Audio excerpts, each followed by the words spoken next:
भगवते वासुदेवाय। ओम नमो भगवते वासुदेवाय। नारायण नमस्कृत्य नरं चैव नरोत्तमं देवीं सरस्वती व्यासं ततो जयमुदीरये। नष्टप्रायेषु भद्रेषु नित्यं भागवत सेवया भगवती उत्तम श्लोके भक्तिर्भवति नैष्टिकी। कृष्णाय वासुदेवाय देवकी नंदनाय च नंद गोपाकुमाराय गोविंदाय नमो नमः। नमः ओम विष्णुपादाय कृष्णपृष्ठाय भूतले श्रीमते भक्ति वेदांता स्वामी निति नामिने। नमस्ते सरस्वती देवे गौरवाणी प्रचारिणे निर्विशेष शून्यवादी पाश्चात्य देशतारिणे। मम ज्ञानतिमिरन्धस्य ज्ञानाञ्जनशलाकया चक्षुरुन्मीलितं तस्मै शौनक वाचा शौनक उवाच निर्गते नारदे सूत निर्गते नारदे सूता भगवान् बादरायण भगवान् बादरायण कृत्वांस्तद् अभिप्रेतम् त्वं तद् अभिप्रेतम् ततः किम् अकरोत् विभु। तथा किम अकरोत् विभुः। Any volunteers who like to read the translation and purport?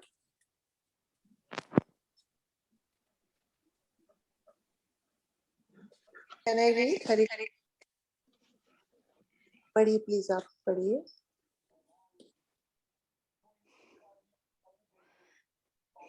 Hare Krishna. Hare Krishna. Translation. Rishi Shaunak asked, O Sutta, the great and transcendently powerful Vyasadeva heard everything from Sri Narad Muni. So, after Narada's departure, what did Vyasadeva do? Purport.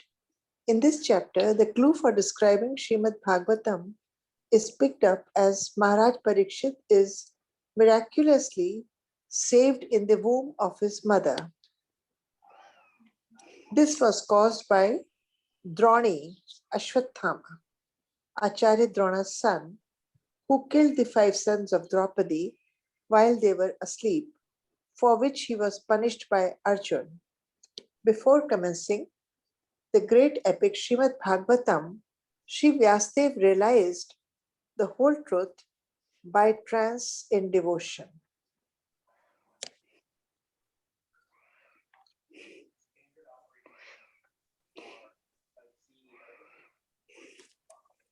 So while Sri Vyasadeva was writing Mahabharat, in between Narad Muni came, and this whole chapter, last chapter, was devoted to Narad Muni's explanation of bhakti to Vyasadeva and what he should do for that bhakti. And this was the time when Vyasadeva had finished writing about how Maharaj Parikshit was saved when Ashwathama tried to kill Maharaj Parikshit while he was still in his mother's womb through Brahmastra.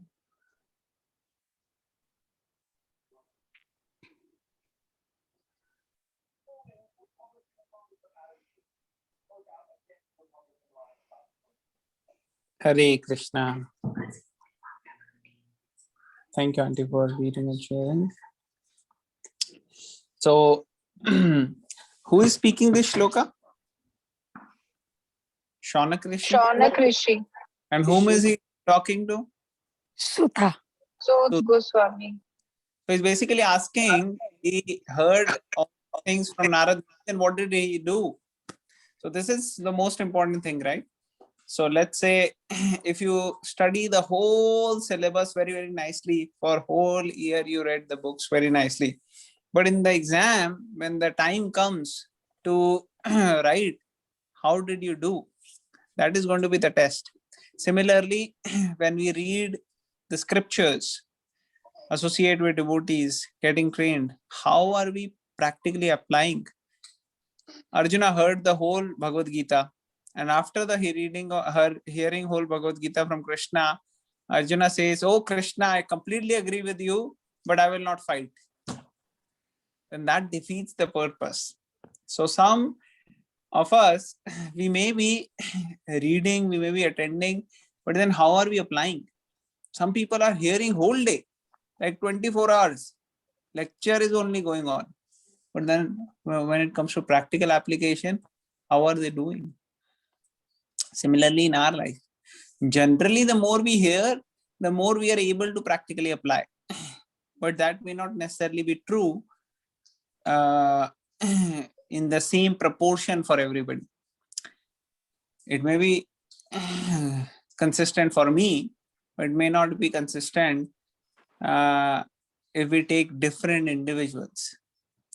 So for example, if I hear 10 hours and then I apply only 1% of it, and somebody hears 1 hour and applies 100% of it, so that person who's hearing only for 1 hour is doing much more than what I can do for in hearing in 10 hours.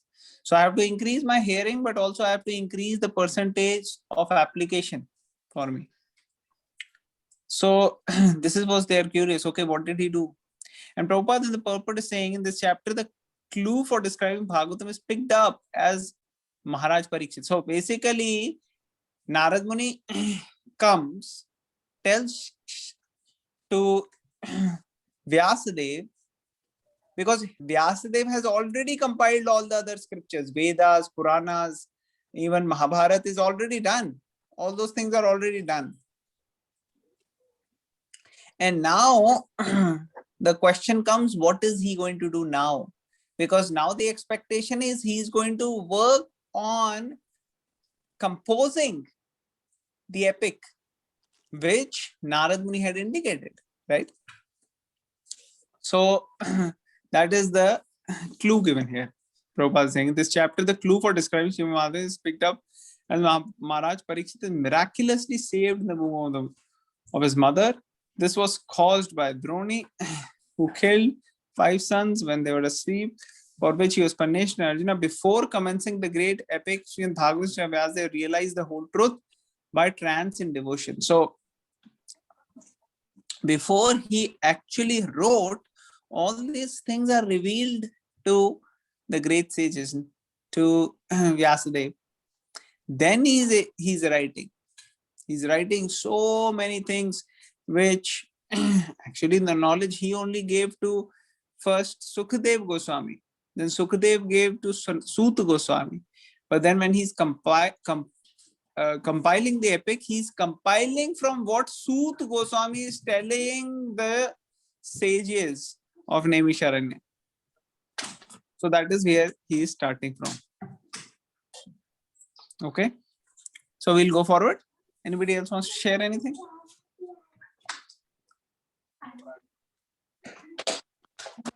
What do you mean by for describing Srimad Bhagavatam is picked up at Maharaj Parikshit? Because to him only. So the question here is, what is the meaning of the first sentence? In this chapter, the clue for describing Srimad Bhagavatam is picked up as Maharaj Parikshit is miraculously saved in the womb of his mother. So Prabhupada is giving a brief indication of the whole chapter, that how in this chapter, what is the name of the chapter? Can you go up? Son of Drona punished. Son of Drona punished. So this is, as we read this chapter, we will see how what Drona's son did, basically Ashwathama, and how he was punished. And then the indication will be coming of how Parikshit Maharaj was first saved, and then of course later on Parikshit Maharaj is the one to whom the Bhagavatam is to be spoken by Sukadeva Goswami. Okay, we'll go forward. As we read forward, it will become more clear. Who will read the next shloka?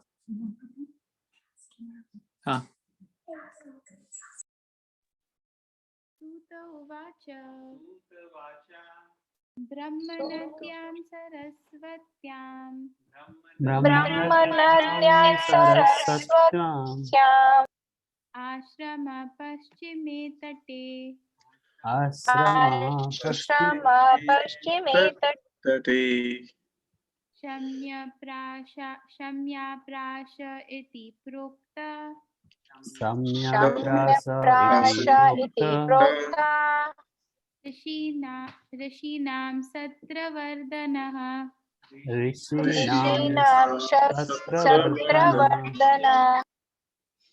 Translation and purport by His Divine Grace C.C. Bhaktivedanta Swami Srila Prabhupada Ki Jai. Sri Suta said, on the western bank of the river Saraswati, which is intimately related with the Vedas, there is a cottage for meditation at the Shamya Prash, which enlivens the transcendental activities of the sages. Purport: for spiritual advancement of knowledge, a suitable place and atmosphere are definitely required. The place on the western bank of the Saraswati is especially suitable for this purpose. And there is the ashram of Vyasdev at Shamyaprash. Srila Vyasdev was a householder, yet his residential place is called an ashram. An ashram is a place where spiritual culture is always foremost. It does not matter whether the place belongs to a householder or a mendicant. The whole Varnashram system is so designed that each and every status of life is called an ashram.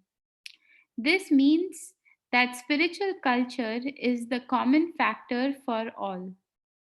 The brahmacharis, the grihastas, the vanaprasthas, and the sannyasis all belong to the same mission of life, namely realization of the Supreme. Therefore, none of them are less important as far as spiritual culture is concerned. The difference is a matter of formality on the strength of renunciation. The sannyasis are held in high estimation on the strength of practical renunciation. Hare Krishna.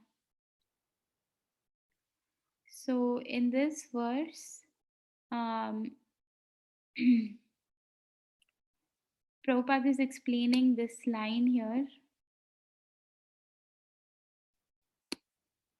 Enlivens the transcendental activities of the stages and the meaning of ashram.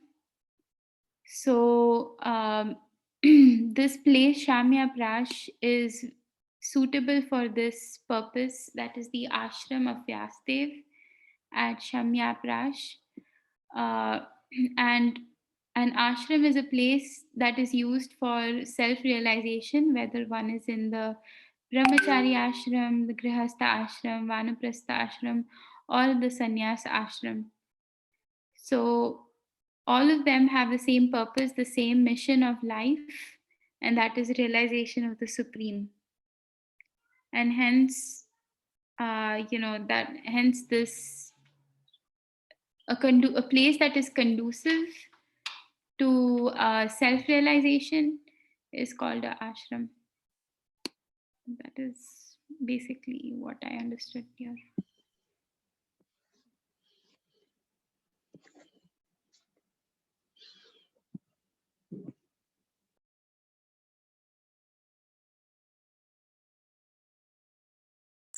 Hare Krishna. Anybody else would like to share anything? So here Sud Goswami is saying to Shaunak and other rishis, what is he saying? He's saying on the western bank of river Saraswati. So Saraswati is one of the rivers which many of you know is not existing right now in the river form. Like it's not how it was few centuries or millennia ago. So what are they saying? They are giving a location that on the western bank of the Saraswati, which is intimately related with the Vedas, there is a cottage for meditation at Samprasya, which enlivens the transcendental activities of the sages. So this is the place which is on the near the river Saraswati. So all these rivers described, they are very, very auspicious and they are very potent. In the purport, Prabhupada is explaining, as and Kishori was nicely explaining, that Prabhupada is elaborating about the ashramas, and Prabhupada starts by saying spiritual advancement of knowledge. For spiritual advancement of knowledge, a suitable place and atmosphere are definitely required. And the place on the western bank of Saraswati is especially suitable for this purpose. And there is the ashram of Vyasdev at Samprasya. Shri Vyasdev was how to, so this point already covered, that how he's the householder, but still his house is ashram, and all the other, places also, whether it's brahmacharya, grihastha, vanaprastha, they are all, or sannyas, they are all ashrams. If Krishna or the God is center of that place, if it is not, then we cannot say it's an ashram. For example, if we have household life, but we don't have Krishna in the center, then we are going to be in the category of Grahmedhi. So actually coming to the platform of Grahastha is a big achievement. So we have to strive for it. That okay, right now we are Grahmedhis, but let's hope and pray and take shelter of the Lord that someday soon we can come to the platform of Grahastha ashram. And then we have to plan our Vanaprastha ashram like that.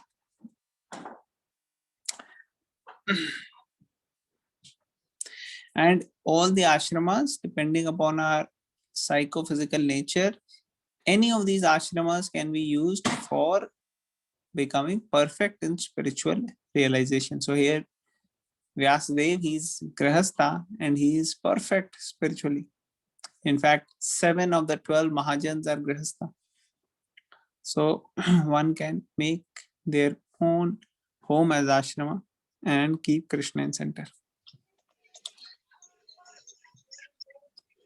Okay. Anybody else would like to share any points? Otherwise, we'll go to the next one.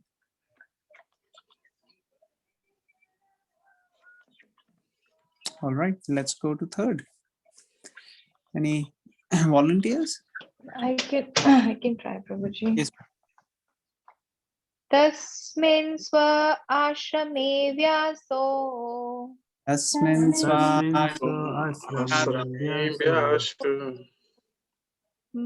But sorry, Badri Shanda Mandite.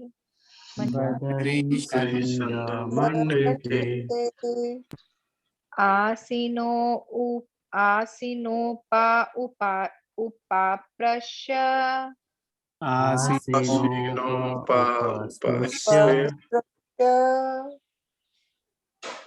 Prani dadhyau manah swayam.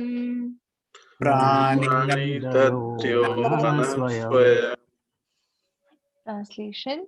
In that place, Srila Vyasdeva, in his own ashrama, which was surrounded by berry trees, sat down to meditate after touching water for purification.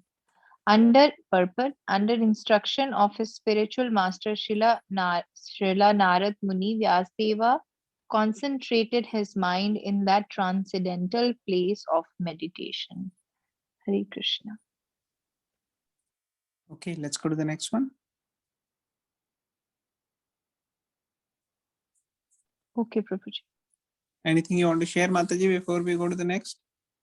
So Prabhuji, just I don't want to share, but I have a question. So this water, which is that we call Achaman? I'm sorry, I don't know Prabhuji correctly. Is that after touching water for purification? Yes, Mataji.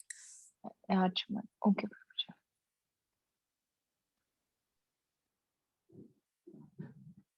Okay, go to the next. Any volunteers?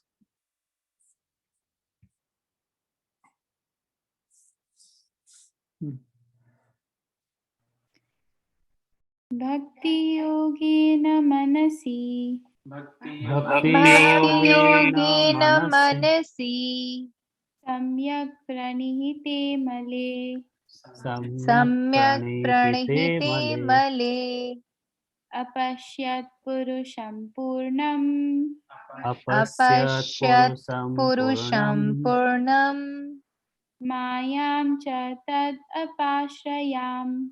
mayam cha tad apashrayam. Any volunteers to read translation and purport?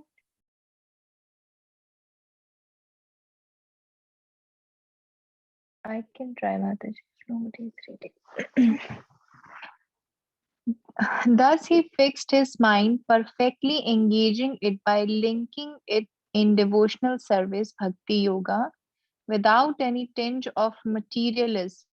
And thus he saw the absolute personality of Godhead along with his external energy, which was under full control.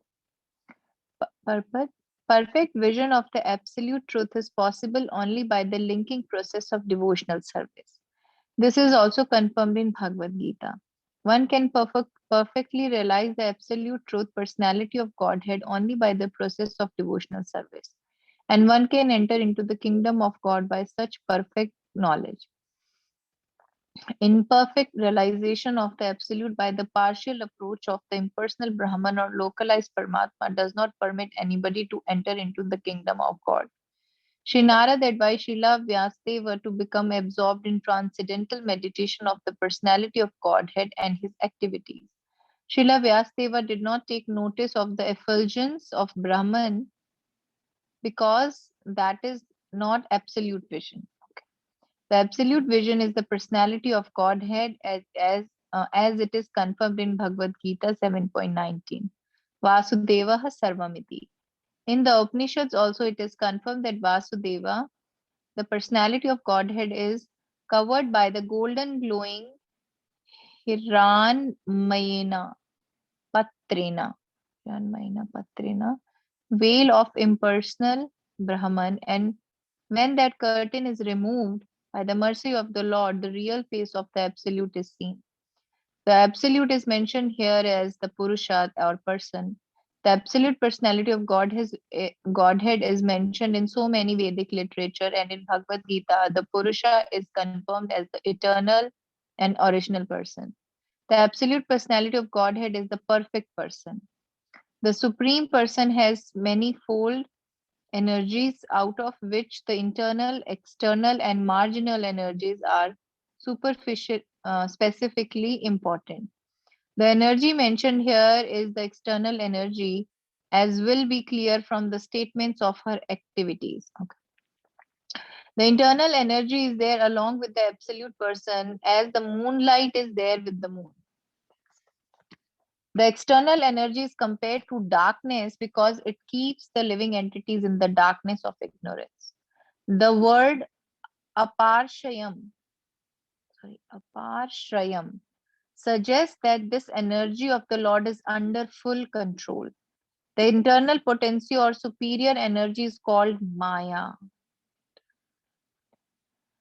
But it is spiritual Maya or energy exhibited in the absolute realm. When one is under the shelter of this internal potency, the darkness of material ignorance is at once dissipated. And even those who are Atmaram or fixed in trance take shelter of this Maya or internal energy. Devotional service of Bhakti Yoga is the function of the internal energy.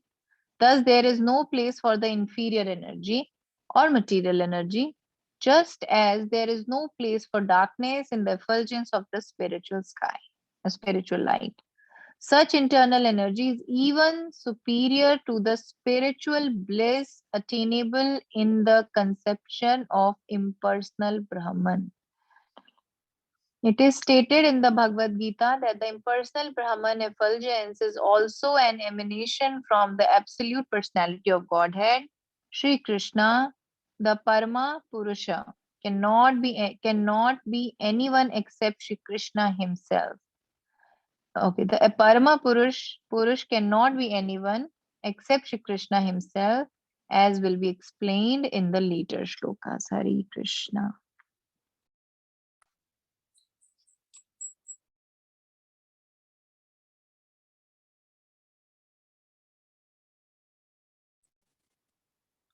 Hare Krishna Mataji, you want to So Prabhuji, in this shloka, it's mentioned that Vasudeva Sarvamiti, and that he's the Purusha, is confirmed eternal and original person. And in this shloka, it's written about the impersonal Paramatma and the Bhagwan concept. And here that talking about the different energies of Lord. As in the purport, it's written that it absolute personality of Godhead along with his external energy, which was under full control. So the internal energy is the superior energy, and which is for the spiritual world, and this external energy, I think, is the inferior, which controls the this material world. And it's written here that where there is no darkness, so the external energy is compared to the darkness because it keeps the living entity in the darkness of ignorance. So this material world where we are actually uh, expansion of this eternal energy. And it's written that that shloka that Krishna is Krishna hai surya sama, maya hai andhakar, जहां है कृष्णा तहां नहीं माया राधिकार. So if you have Krishna in your life, then there is no place for the darkness. So if you are a devotee, there is no place for, then you are not in darkness, because when you are absorbed in Krishna's meditation, thinking about Krishna, then there cannot be any darkness of ignorance. And then internal potency or spiritual energy is called Maya, but it is spiritual Maya, not the external, the one. And the one who are always meditating on Lord, or who are Atma Ram or fixed in trance, they take the shelter of internal Maya, internal energy, not the external. And devotional bhakti is the function of internal energy. And in the beginning, it's written that perfect vision of the absolute truth is possible only by the linking process of devotional service. So, if Bhagavad Gita also, it's very clear that it is the highest process, the devotional service. Without doing the devotional service, you cannot achieve pure bhakti. So it is very, very important to do devotional services and surrender yourself to Krishna. An imperfect realization of absolute by partial approach of the impersonal Brahman. So in the impersonal Brahman or the localized Paramatma is the partial approach. It's not the full approach. Previously in Bhagavad Gita lectures, Nirbhay Prabhu explained about this Brahman and Paramatma. They are there, that they are also, and we recently discussed about this, that they're also a part of this light, and this localized Paramatma, who is sits as a super soul in every living entity, is also a part of the Lord Krishna, the Supreme Lord, Supreme God Krishna. But it is this understanding of personal Brahman or Paramatma is not the complete understanding. So these are like the steps, like a pure devotee accepts is that there is a Brahman Jyoti, that there is a Brahman and there is a Paramatma also. But after that, there is a supreme understanding that there is that ultimate understanding that there is supreme personality of Godhead, which is Krishna. So that's all my understanding, Prabhuji. That not many things mentioned, but you please explain. Hare Krishna.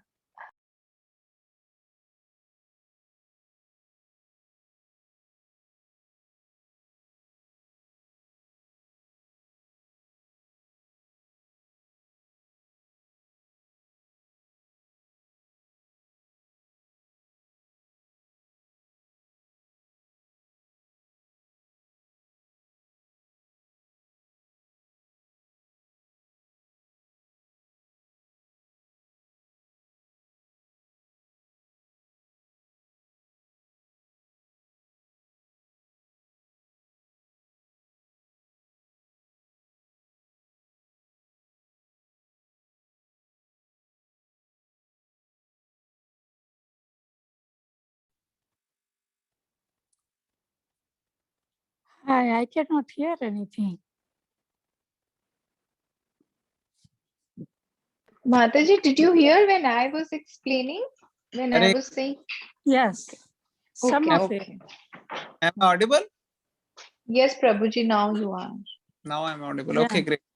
Now So, you so I was just sharing that in the translation, it is mentioned how Vyasdev, he fixed his mind perfectly in engaging in the service of the Lord, and in his meditation, the way he was purely meditating, he saw the personality of Godhead. And when Krishna is seen, like we have discussed in the past, he does not necessarily go alone, right? Like a president. President goes, so many, pura karma goes. People forward, backward, and all of that. So similarly, when Krishna is there, he has his external energy, he's saying, which was under full control. But it's not that he was seen and the energy is superior to Krishna. No, energy is under control of Krishna. He's the energetic and energy is the so purport. In purport, Prabhupada is mentioning perfect vision of the absolute truth is possible only by linking process of devotional service. Confirmed in the Bhagavad Gita, one can perfectly realize the absolute personality of Godhead only by the process of devotional service, and one can enter into the kingdom of God by such perfect knowledge. So there are many shlokas like this, right? Where it is mentioned, Bhaktyam Ham Vijanati Yavnisyasmi Tattva, and so on and so forth, which emphasize about devotional service. 18th chapter, 11th chapter. Then Prabhupada is mentioning imperfect realization of the absolute by the partial approach of impersonal Brahman or localized Brahman does not permit anyone to enter into the kingdom of God. So, like Mataji just now was explaining, that these realizations can elevate one from the totally materialistic realm, but it cannot take you back to Godhead. So you are able to elevate, but still, you know, you are in the middle only.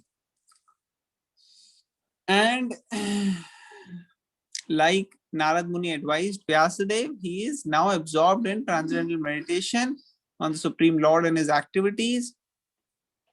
And Vyasadeva did not take notice of the effulgence of the Brahman because that is not absolute vision. So Lord came, along with his energy came, but the energy was not covering the Lord. And Vyasadeva did not get bewildered. His focus was on the Lord only.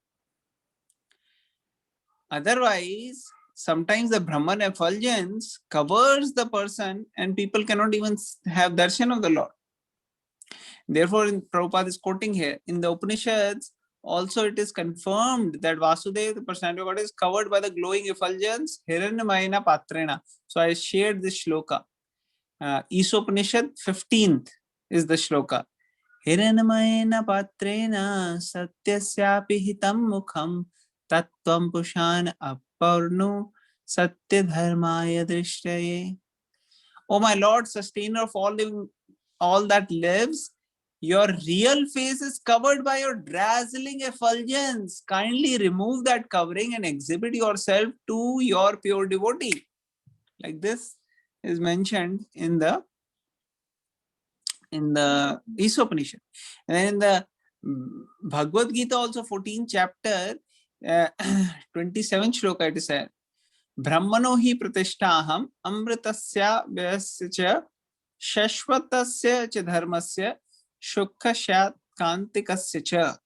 I am the basis of impersonal Brahman, which is immortal, imperishable, and eternal, and is the constitutional possession of ultimate happiness. So, who is the basis? Is the Supreme Lord Krishna, Supreme Personality of God. And when so this is the veil, this is the curtain which is covering. And when the curtain is removed, then we can see the Lord. So that's what happened here. Is because he's approaching through devotional service, the curtain is removed. You can have darshan of the Lord. So the absolute is mentioned here is as the Purusha or person. So he's not impersonal, he's a Purusha. The absolute personality of God is mentioned in so many ways in literature. In the Bhagavad Gita, the Purusha is confirmed as the eternal and original person. The absolute personality of God is the perfect person, has manifold energies, out of which the internal, external, marginal energies are specifically important. So the Supreme Lord has many energies. 3 are important: external, internal, marginal. External is compared to darkness because it keeps living entity in darkness or ignorance, Mahamaya. The word apashrayam suggests that this energy of the Lord is under full control, is completely under control of the Lord. Internal potency or supreme energy is called Maya, but it is spiritual Maya or energy exhibited in the absolute realm. When one is under the shelter of this internal potency, darkness of material ignorance is at once dissipated. So beautiful words quoted by Mataji just now, few minutes ago, that how Krishna is like the sun, and when sun is there, no darkness. Similarly, when we are getting the knowledge, then we are not in ignorance. So when one is under the shelter of this internal potency, the darkness of material ignorance is dissipated, and even those who are Atmaram. So Atmaram means one person who is actually satisfied within himself, very, very elevated platform. Even that person takes shelter of internal energy, and that is how that person is satisfied and happy and blissful. Devotional service or bhakti yoga is the function of internal energy. Thus, there is no place for inferior energy or material energy. Just as there is no place for darkness in the effulgence of spiritual light, such internal energy is even superior to the spiritual bliss attainable in the conception of impersonal Brahman. So there is spiritual bliss of lesser extent in impersonal Brahman. But when one is under the internal energy, then it is much more, much higher. Right? We discussed earlier in the morning also that how there are different type of happinesses. Right?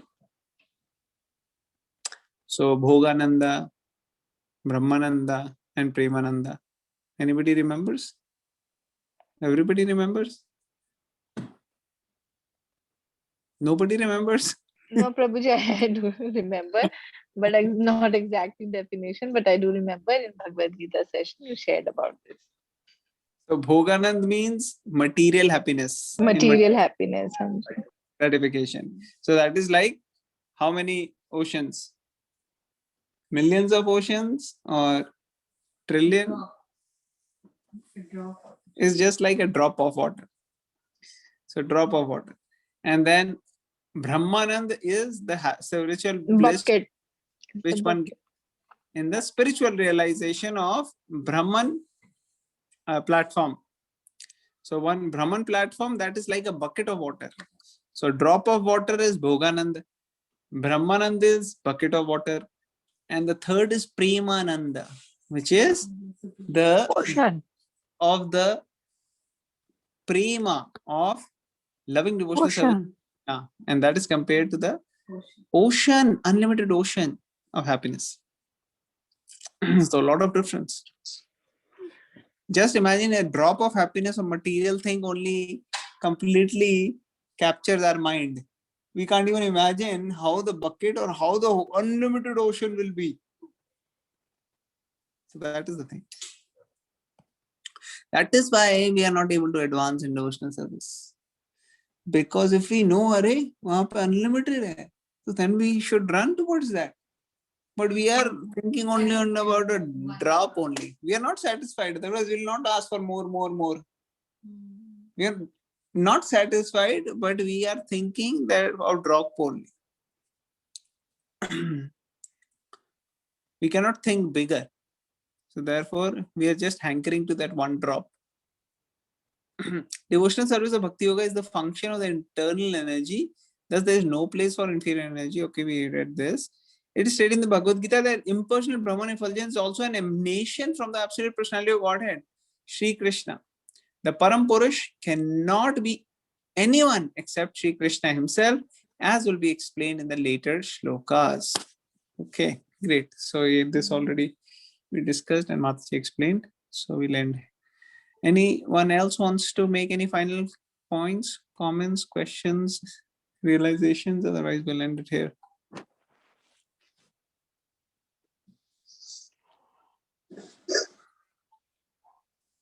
Anything you want to share? Raksha Mataji, Suresh Prabhu, Sushant Prabhu, Neelamanti.